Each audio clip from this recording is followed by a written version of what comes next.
സാധാരണ എൻ്റെ വോയിസ് കേൾക്കണം നിങ്ങൾക്കും അതുപോലെ ഒരാൾക്കും കൂടെ ഈ ഒരു വീഡിയോ സ്പെഷ്യൽ ആവേശത്തിന് നടക്കാന്ന് പറഞ്ഞിട്ട് ഇപ്പോൾ എങ്ങടക്കി പോകുന്നുണ്ട് ഗൈസ്. ആർക്കും അറിയില്ല. പറമ്പ് എന്നൊക്കെ പറയുന്നുണ്ട്. പൂരപ്പറമ്പിക്കാൻ തോന്നുന്നു. എന്തായാലും നടക്കുന്നുണ്ട് പിന്നാലെ. ദൈവത്തിനറിയാം കടാന്ന്. കാവടി തുടങ്ങിയിട്ടില്ല, ഒന്നുമില്ല ഈ സമയത്ത്. എന്താ ചെയ്യുക? സത്യം പറഞ്ഞ ഈ വീഡിയോ അടിക്കുമ്പോഴാണ് ഞാൻ അവൻ പറയണ ഈ കാര്യങ്ങളൊക്കെ കേട്ടത്. ഇത് മാത്രമല്ലാണ്ട് അവൻ ഞങ്ങളെ കുടുംബക്കാരൊന്ന് പൊക്കി പറയുന്നത് ബുദ്ധിയില്ലാത്ത കുടുംബക്കാരാണ്. പക്ഷെ സത്യമാണ്, ആർക്കും ബുദ്ധിയില്ല. ഈ വീഡിയോ അപ്ലോഡ് ചെയ്ത് കഴിയുമ്പോഴാട്ടാ അവൻ ഇതൊക്കെ കാണണ്ടാവുക. അവൻ വിചാരിച്ചിട്ടില്ല ഈ വോയിസ് ഞാൻ ഇതിലിടുന്നു. അപ്പോൾ ഗൈസ് ഞങ്ങൾ ഇപ്പോൾ കാണാൻ പോയത് പൂരം, കാവടി അതൊക്കെയാണ്. അപ്പോൾ അതൊക്കെ കണ്ടു. നല്ല ചെണ്ടക്കൊട്ടും ചിങ്കാരിമാടും അതൊക്കെ കഴിഞ്ഞു. ഇനി ഒരാളുടെ പുറത്ത് ഞങ്ങൾക്കൊരു കൊട്ടുണ്ട്. ഞങ്ങൾ ഈ അടുത്ത് തന്നെ ഫാമിലിയായിട്ട് ട്രിപ്പ് പോകുന്നുണ്ട്. അപ്പോൾ വേണേട്ട ഈ വീഡിയോയിൽ അവൻ പറഞ്ഞതിനൊക്കെ ഉള്ളത് അവന് കൊടുക്കാൻ വേണ്ടിയിട്ട്. അപ്പോൾ ഗൈസ് ഞങ്ങൾ പൂരം കാണാൻ ഞങ്ങൾക്ക് പറ്റിയില്ല കേട്ടോ, അത് രാവിലെ ആയിരുന്നു. പിന്നെ ഈ തെയ്യത്തിൻ്റെ ഈ സംഭവിക്കില്ല അതൊക്കെ കണ്ടു കേട്ടോ.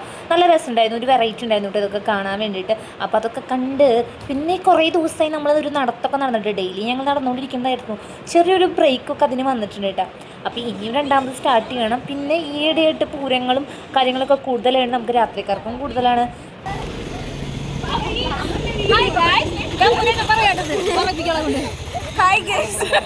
ഒരു ബ്ലോക്ക് ഒഴിവാക്കി വരികയാണ്.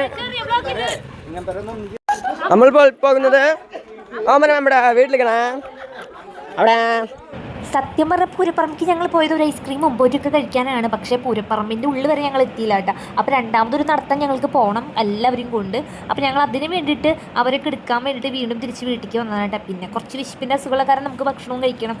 അങ്ങനെ വീട്ടിലേക്ക് വന്നപ്പോൾ എല്ലാവരും കാര്യമായിട്ടുള്ള പരിപാടികളിലാണ്. അമ്മ, ആൻറ്റിമാർ എല്ലാവരും തന്നെ ഭയങ്കരമായിട്ടുള്ള കാര്യപരിപാടികളിലായിരുന്നു കേട്ടോ. ഒരു മിനിറ്റ് പോലും തികച്ചു വേണ്ടാത്തൊരു റീൽ എടുക്കാൻ വേണ്ടി കിടന്ന് പരിശ്രമിച്ചുകൊണ്ടിരിക്കാനായിട്ട് ഞങ്ങൾ കുടുംബക്കാർ മൊത്തം അങ്ങോട്ട് ചായുന്നു ഇങ്ങോട്ട് ചായുന്നു. സത്യം പറഞ്ഞാൽ ഗൈസ് ഞങ്ങൾ മടുത്തു ഈ റീലെടുക്കാൻ വേണ്ടിയിട്ട് അതുപോലെ പരിശ്രമിച്ചു. പക്ഷേ റീല് വലിയ കാറ്റിൽ കിട്ടിയിട്ടില്ല. പിന്നെ ചേട്ടന്മാർക്ക് ഒരു ഊഴം കൊടുത്തു, അവരും പരിശ്രമിച്ചു. അങ്ങനെ എല്ലാവരും കൂടെ പരിശ്രമിച്ച് ഒത്തുചേർന്ന് ഞങ്ങൾ അവസാനം ഒരു റീലെടുത്തുട്ടാ ഗൈസ്. പക്ഷെ അത് അപ്ലോഡ് ചെയ്യാൻ പറ്റിയ ഒരു വിധത്തിലല്ല ഞങ്ങൾക്ക് കിട്ടിയത്. അങ്ങനെ അതൊക്കെ കഴിഞ്ഞ് രാത്രി നമ്മുടെ വഴിക്കൂടെ ആൻറ്റീൻ്റെ വീടിൻ്റെ മുന്നിൽ കൂടെ ചെണ്ടമേളവും കാവടിയും ഒക്കെ പോകുന്നുണ്ടായിരുന്നു. അപ്പോൾ അതൊക്കെ ഞങ്ങൾ കുറച്ച് നേരം കണ്ടു നിന്നു. പിന്നെ വൈകുന്നേരത്തെ പരിപാടി ഉഷാറായിരുന്നു കേട്ടോ, നല്ല രസമുണ്ടായിരുന്നു കാണാനായിട്ട്. കാരണം ആ ഒരു ടൈം ആയതുകൊണ്ട് തന്നെ എന്താ പറയുക, വെയിലും കാര്യങ്ങളൊന്നും ഇല്ലല്ലോ. അപ്പോൾ സുഖമായിട്ട് നമുക്ക് നിന്ന് കാണും ചെയ്യാം. അപ്പോൾ ഞങ്ങൾ എല്ലാവരും തന്നെ നന്നായി ചെണ്ടമേളവും കാര്യങ്ങളൊക്കെ ആഘോഷിച്ച് തിരിച്ച് ആൻറ്റീൻ്റെ വീട്ടിൽ വന്ന് ഭക്ഷണമൊക്കെ കഴിച്ച് അതൊക്കെ കഴിഞ്ഞ് ഞങ്ങൾ തിരിച്ച് റിട്ടേൺ വീട്ടിലേക്ക് വന്നു കേട്ടോ. അപ്പോൾ ഒരു പൂരം കാണാൻ പോയി അല്ലെങ്കിൽ ഒരു കാവടി കാണാൻ പോയ വിശേഷങ്ങളൊക്കെ ആയിരുന്നു ഇന്നത്തെ വീഡിയോയിൽ. അപ്പോൾ അത്രയുള്ളൂ.